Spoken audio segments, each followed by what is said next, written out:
శ్రీ గురుభ్యో నమః. సమస్త భక్తులకు తెలియజేయమనగా, రేపు అనగా 2వ తారీఖు అక్టోబర్ నెల 2024 బుధవారం భాద్రపద బహుళ అమావాస్య అవుతుంది. మరి ఈ యొక్క భాద్రపద బహుళ అమావాస్యకు ఒక ప్రత్యేకత ఉన్నది. మన హైందవ సాంప్రదాయ ప్రకారం పితృమాసం అంటాము, పితృపక్షం అంటారు, మహాలయ అమావాస్య అంటారు, పెత్తార అమావాస్య అంటారు. ఒక్కొక్క ప్రాంతంలో ఒక్కొక్క వాళ్ళ విధి ప్రకారంగా పిలుస్తుంటారు. మరి ఈ అమావాస్య నాడు అన్ని అమావాస్యల కన్నా ఈ అమావాస్య ఎంతో గొప్పనైనది. అందుకే మహాలయ అమావాస్య అంటున్నారు. మహా అంటే అన్నిటికన్నా గొప్పనైనది అని మహా అంటారు.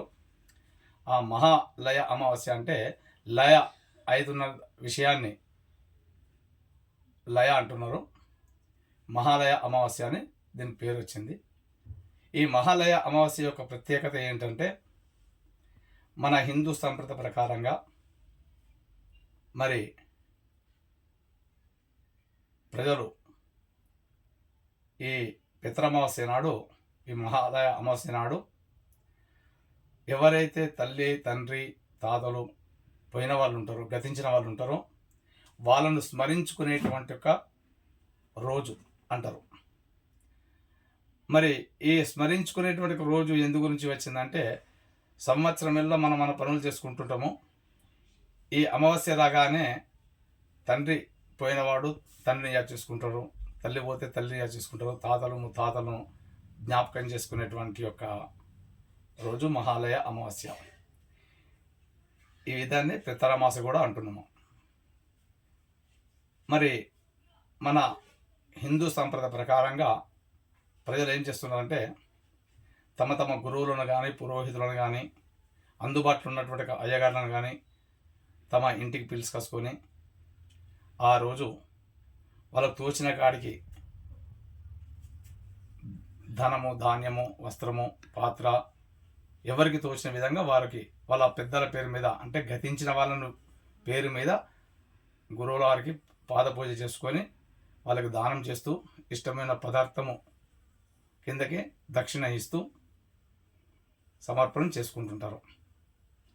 మహా అంటే ఏంటంటే గొప్పనైనది, లయ అంటే లీలమైనది. మరి ఈ మహాలయ అని ఎందుకు వచ్చిందంటే, మానవుడు ఎప్పుడైతే మానవుని శరీరంలో ఉండేటువంటి జీవుడు వెళ్ళిపోతున్నదో ఆ జీవుని లయ అంటున్నాం. మరి ఆ జీవుడు ఎప్పుడైతే వెళ్ళిపోతాడో ఈ శరీరం ఎందులో కూడా పనికిరాదు. కాబట్టి శాస్త్ర ప్రకారంగా వారి వారి కార్యక్రమాలు చేసుకుంటారు.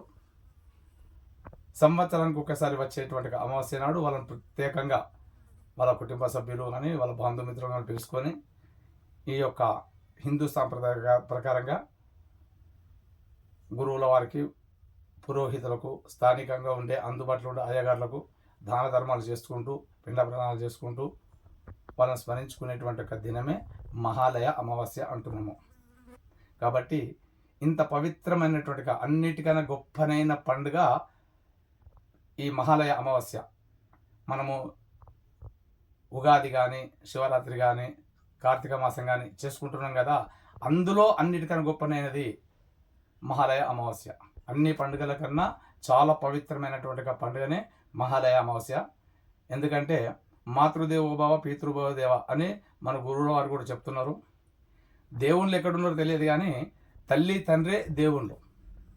ఆ పోయిన వాళ్ళను స్మరించుకునేది సంవత్సరం ఒకసారి స్మరించుకుంటున్నారు.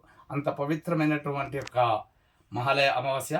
కాబట్టి ఈ రోజున ఎవరైతే పోయిన వారి యొక్క పేరును స్మరించుకుంటూ వాళ్ళ పేరు మీద దాన ధర్మాలు చేసుకుంటూ ఉంటారో వారికి వారి యొక్క ఆశీర్వచనములు, వారి యొక్క స్థానికంగా ఉండే గురువుల యొక్క ఆశీర్వచనములు ఎప్పుడు వాళ్ళకు ఉంటుంటాయి. వాళ్ళ వంశం వృద్ధి అవుతుంటుంది. కాబట్టి ప్రతి ఒక్కరూ దీన్ని గమనించి ఎవరి వీలు ప్రకారంగా వాళ్ళు ఈ మహాలయ అమావాస్యను చేసుకోవాల్సిందిగా కోరుచున్నాము.